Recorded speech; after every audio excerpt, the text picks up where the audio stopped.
Hello guys! Ayan, may panibagong video na naman tayo ngayon.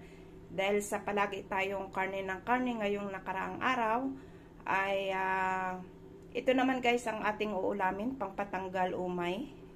Ayan. So, dahil sa malamig ang panahon ngayon, napakraving tayo ng ating piniritong talong. Ayan, itong ating ulam ngayon. So, may 2 piraso dito tayong itlog. Ayan. May hotdog, at of course, hindi nawawala ang ating sausawan. Toyo na may lemon. Ayan.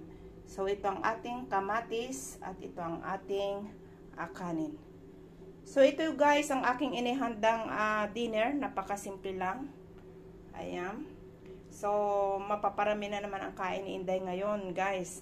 Kapag ganito kasimple ang ating ulam. So, yun lang guys ang aking napakaikling video. Maraming salamat guys sa palaging pagsuporta at panunod ng aking mga video. So, kita-kita kits guys sa sunod ko pa mga video. Maraming salamat sa panunod. Maraming salamat guys. Bye-bye.